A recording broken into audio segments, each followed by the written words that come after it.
एक बार महान महाभारत युद्ध की अवधि के दौरान एक कम ज्ञात कहानी थी जो महाकाव्य लड़ाई के समानांतर सामने आई थी। यह भगवान कृष्ण और गूढ़ पक्षी जटायु के बीच रहस्यमय मुठभेड़ की कहानी है। जैसे ही पांडवों और कौरवों के बीच युद्ध छिड़ गया, कुरुक्षेत्र के बाहरी इलाके एक अराजक युद्ध का मैदान बन गए। हथियारों के टकराव और योद्धाओं के रोने के बीच अर्जुन के दिव्य सारथी भगवान कृष्ण ने खुद को अग्रिम पंक्ति से दूर और पास के जंगल की गहराई में पाया। एक अनदेखी बल द्वारा निर्देशित कृष्ण ने एकांत में पहुंचने तक मोटी पर्णसमूह के माध्यम से यात्रा की। वहां उन्होंने जीवंत पंखों के साथ एक विशाल और राजसी पक्षी का सामना किया। इसके पंख कई हाथियों की चौड़ाई में फैले हुए थे। यह जटायु था, जो अपार शक्ति और ज्ञान का एक प्राचीन पक्षी था। भगवान कृष्ण की दिव्य आभा को पहचानते हुए जटायु ने सम्मान पूर्वक प्रणाम किया और उनका अभिवादन किया। पक्षी की श्रद्धा को स्वीकार करते हुए कृष्ण मुस्कुराए और इशारा लौटा दिया। युद्ध के मैदान के बीच में पक्षी की उपस्थिति से प्रेरित होकर कृष्ण ने जटायु के उद्देश्य और उसके एकांत निवास के पीछे के कारण के बारे में पूछताछ की। ज्ञान के साथ गूंजने वाली आवाज के साथ जटायु ने अपनी कहानी सुनाई।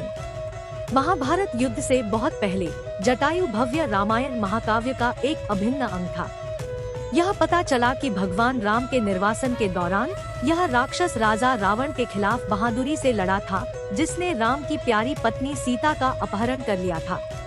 जटायु ने उसे बचाने के लिए अपनी सारी ताकत के साथ लड़ाई लड़ी, लेकिन रावण बहुत शक्तिशाली होने के नाते पक्षी के पंखों में से एक को अलग करने में कामयाब रहा।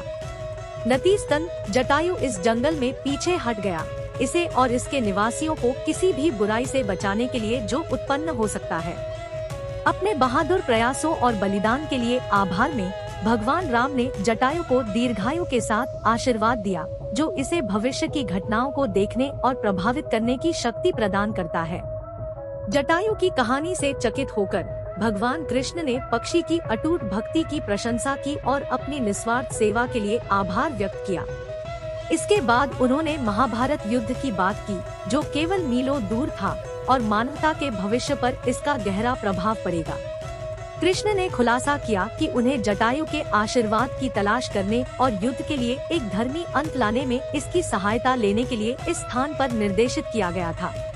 कृष्ण के शब्दों से छुआ जटायु ने अपना समर्थन दिया और कृष्ण को एक एकल उज्जवल पंख की पेशकश की। इस पंख में धर्मी लोगों की रक्षा करने और उन्हें जीत की ओर ले जाने की शक्ति थी।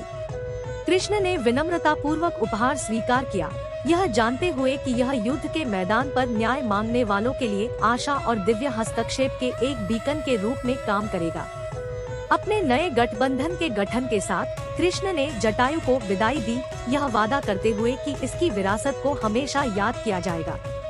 जैसे ही कृष्ण युद्ध के मैदान में लौटे, जटायु ने अपने एकांत निवास से देखा, अपने पंख फैलाए और एक विजय रोने दिया।